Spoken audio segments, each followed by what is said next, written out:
আমাকে বেশ কিছু মানুষ জিজ্ঞেস করে একজন নারীর অধিকার সম্পর্কে, বিশেষ করে তার শ্বশুর পক্ষের কাছে তার কি অধিকার আছে সে সম্পর্কে।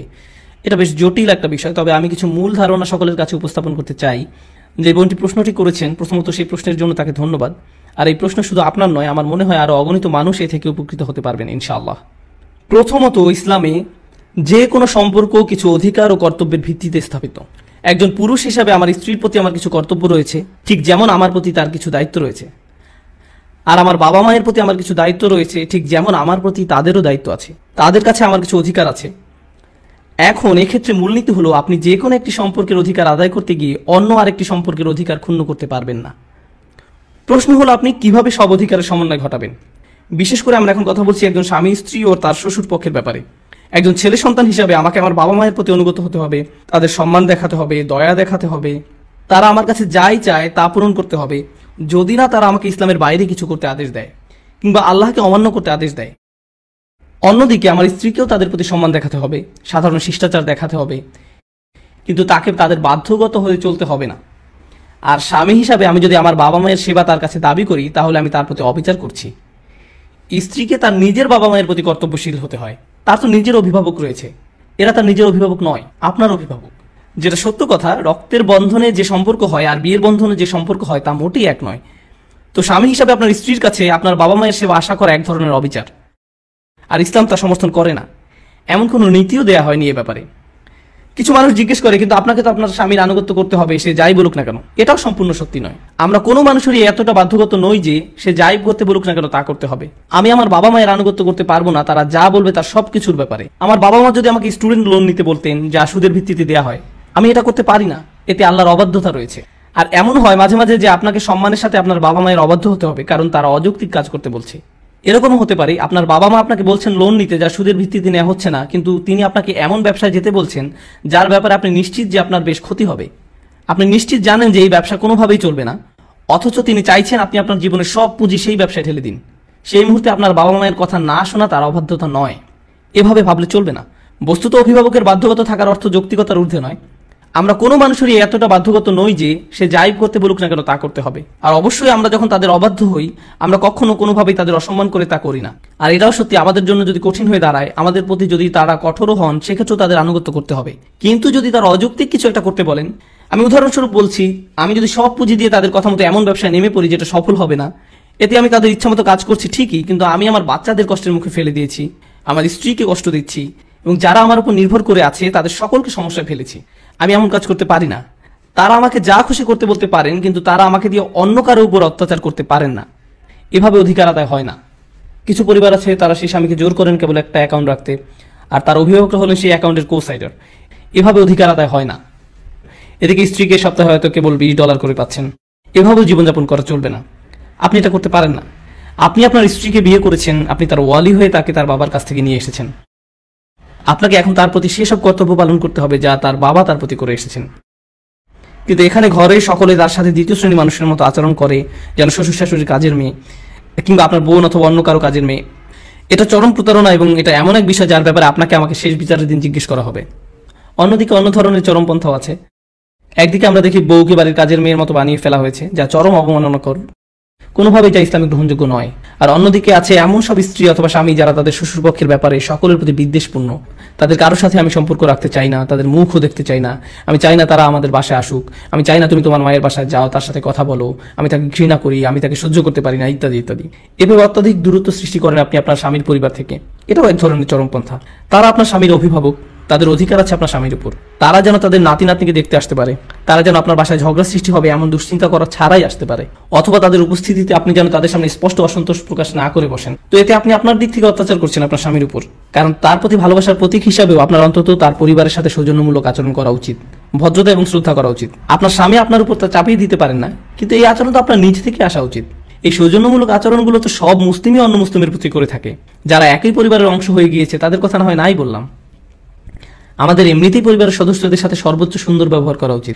হ্যাঁ, জটিল অবস্থারও সৃষ্টি হয়, বিশেষ করে যৌথ পরিবারের ক্ষেত্রে। সত্যিই অনেক ক্ষেত্রে জটিল পরিস্থিতি তৈরি হয়। অন্য অনেক কালচারের মধ্যে, বিশেষ করে দেশি কালচারে, আমরা সকলে মিলে এক ছাদের নিচে থাকার গুরুত্ব আরোপ করি। আর পরিবারের খরচপাতি বাবা মা পরিচালনা করেন, আর বউকে এই করতে হবে সেই করতে হবে একজন ভালো স্ত্রী হিসাবে পরিচয় পেতে, এই নীতি বেশিরভাগ পরিবারের ক্ষেত্রেই কাজে দেয় না। আর যদি কাজে না দেয় বোনেরা, আমি বলছি না আপনারা এক্ষেত্রে বিয়ে ভেঙে ফেলুন, তবে এটা বাস্তবিকই আলোচনার দাবি রাখে, কারণ এই পন্থা ইসলামিক নয়। যদিও আপনারা পুরো পরিবার মিলে এই সিদ্ধান্ত নিয়েছেন, এই সিদ্ধান্তকে ইসলামের আড়ালে লুকিয়ে রেখে ভাববেন না যে ইসলাম আপনার কাছে এটাই চায়। ইসলাম আপনার কাছে এমন কিছু প্রত্যাশা করেনি, এটা আপনার পরিবার চেয়েছে। কিছু ব্যাপারে আপনাকে পরিবারের সকলের সঙ্গে নিয়ে সিদ্ধান্ত গ্রহণ করতে হবে। সুম্মা লা তুসআলুন্না ইয়াওমাইদিন আনিন নাঈম, তোমরা যেসব নিয়ামত ভোগ করো সেই ব্যাপারে তোমাদের জিজ্ঞাসা করা হবে। আমার স্ত্রী, আমার সন্তান সন্ততি, বাবা মা, এরা সবাই আল্লাহর নিয়ামত যা আমি উপভোগ করি, তাই আমার উচিত তাদের অধিকার আদায় করা।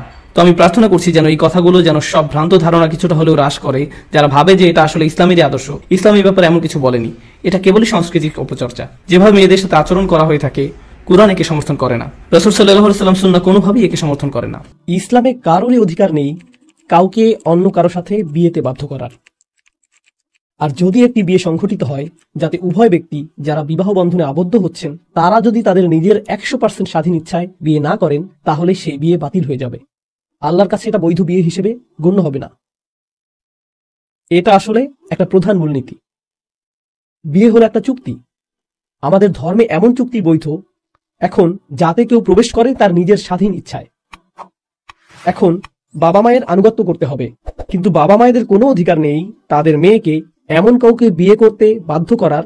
বাবা মায়েদের এমন কোনো অধিকারও নেই তাদের মেয়েকে বিয়েতে বাধ্য করার জন্য এই ধরনের মানসিক চাপ প্রয়োগ করার, যেমন এটা আশীর্বাদ স্বরূপ এসেছে আর তুমি আল্লাহর কাছ থেকে আসা আশীর্বাদ ফিরিয়ে দিচ্ছ, এই আশীর্বাদ ফিরিয়ে দেওয়া তোমার জন্য হারাম। এই ধরনের সকল কথাই নিরর্থক। ইসলামের সাথে এর কোনো সম্পর্ক নেই। ইসলাম এসেছে মানবতার মুক্তির জন্য এবং ব্যক্তির সত্তাকে মুক্তি দেওয়ার জন্য, আর এটা সন্তানদেরকে দাস দাসীতে পরিণত করেনি।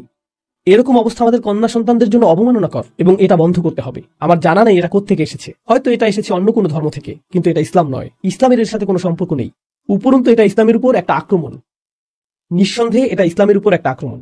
বিয়েটি বাতিল বলে গণ্য হতে পারে, বিয়েটি অকার্যকর এবং অসার বলে গণ্য হতে পারে, কারণ এটা একজন নারীর স্বতঃস্ফূর্ত স্বাধীন মতামতের ভিত্তিতে সম্পন্ন হয়নি। এখন এক্ষেত্রে একজন ওয়ালির সম্পৃক্ততা প্রয়োজন, অর্থাৎ যখন একজন মেয়ে বিবাহ বন্ধনে আবদ্ধ হতে চায় তখন তার পরিবার, তার অভিভাবকের অনুমোদন প্রয়োজন। কিন্তু প্রকৃতপক্ষে এটা চূড়ান্তভাবে মেয়েটির ইচ্ছাধীন যে সে বিয়েতে ইচ্ছুক কিনা। সে বলবে হ্যাঁ, সে বলবে না, আর সেই না বলাটি প্রকৃতপক্ষে তার কাছ থেকে আসতে হবে। শুধু তাই নয়, কি পরিমাণ মোহরানা তাকে দেয়া হবে এবং কখন এটা দেয়া হবে, এই বোঝাপড়া হতে হবে বাবা এবং মেয়ের মধ্যে। আর আরো সামনে গিয়ে আমি বলতে চাই, আমি পরোয়া করি না যদি এজন্য আমি বিপদে পড়ি, কারণ সত্যকে সত্য হিসেবেই উপস্থাপন করতে হবে। কখনো কখনো বাবা মায়েরা অত্যাচারী হয়ে যান, কোনো কোনো বাবা ঘরের কোনো ব্যয়ভার বহন করেন না, কখনো তাদের নেশায় আসক্তির মতো সমস্যা থাকে, এর ফলে ঘরের খরচ নির্বাহের জন্য মাকে কখনো দ্বিগুণ কাজ করতে হয়। কিন্তু যখন বিয়ের প্রসঙ্গ আসে তখন বাবা বলে ওঠেন, আমি হলাম অভিভাবক, আমি সিদ্ধান্ত নিব তুমি কাকে বিয়ে করবে। যদি একজন বাবা ঘরের ব্যয় নির্বাহ না করে থাকেন এবং গৃহের রক্ষণাবেক্ষণ না করে থাকেন, তিনি বাবা হিসেবে তার ভূমিকা পালন না করে থাকেন, এক্ষেত্রে তার অধিকার শূন্য এই বিষয়ে হস্তক্ষেপ করার যে মেয়েটি কাকে বিয়ে করবে। শূন্য। কারণ আপনি একটি ঘরের অভিভাবক তখনই হবেন যখন আপনি সেই ঘরের রক্ষণাবেক্ষণ করবেন, যখন আপনি সেই ঘরের সদস্যদের দেখাশোনা করবেন। আপনি নিজেই যদি সেই ঘরের প্রতি অত্যাচারী হন, তখন আপনি আংশিকভাবে ইসলামের একটি অংশ নিয়ে বলতে পারবেন না যে আমি এখন কর্তৃত্ব দেখাবো। এটা অত্যন্ত গুরুত্বপূর্ণ একটা বিষয়। আমার কথাগুলো এখন নিয়ে কেউ অপব্যবহার করতে পারে, বিশেষ কোনো পরিবারের উদ্বুদ্ধ কোনো পরিস্থিতির উপর। সে বলতে পারে, নোমান আলী খান এটা বলেছে, আমাকে তোমার কথা মতো চলতে হবে না। এতে আমি সমস্যায় পড়বো না, সমস্যায় পড়বেন আপনি। আপনি যদি এমনটা করেন তাহলে সুযোগের অসৎ ব্যবহার করা হবে, তাহলে আপনার অসৎ উদ্দেশ্য চরিতার্থ করার জন্য কিছু শুনে সেখান থেকে সুবিধামতো অংশ বাছাই করে তার অপব্যবহার করা হবে। এরকম করলে এজন্য আল্লাহর কাছে আপনার জবাবদিহি করতে হবে এবং আপনাকে দুঃসাহসের পরিচয় দিতে হবে এই বিষয়ে আল্লাহর সম্মুখীন হওয়ার ব্যাপারে। আমি এখন বাবা মায়েদের উদ্দেশ্যে বলছি, আল্লাহকে ভয় করুন। যদি আপনার কন্যা অভিযোগ করে যে সে বিয়েতে অনিচ্ছুক ছিল, আমি জানি না কিভাবে আপনারা বিচার দিবসে আল্লাহর সামনে জবাব দিবেন, কারণ এটা আপনার কন্যাকে জীবন্ত কবর দেয়া থেকে ভিন্ন কিছু না। এটা মোটেও ভিন্ন কিছু নয়। আমি সন্দেহাতীত ভাবে এই মতামত পোষণ করি। আমি নিজেও কন্যা সন্তানের পিতা, আর আমি এটা 1,000,000% কনফিডেন্স সহকারে বলছি। আল্লাহ যাতে আমাকে এরকম পিতা কখনোই না বানান। আর আমি আরো এক ধাপ সামনে যাব। যদি আমার আপন বোন আমার কাছে আসে, আমার কন্যা আমার কাছে আসে আর বলে, তোমরা আমার বিয়ে দিয়েছো, আমি দীর্ঘ সময় সেখানে ছিলাম, কিন্তু এখন অত্যাচারের শিকার হচ্ছি, আমার স্বামী আমাকে আঘাত করে অথবা তার পরিবার আমাকে অপমানিত করে, আর আমি এমন সবকিছু সহ্য করে যাচ্ছি, এখন আমি কি করব?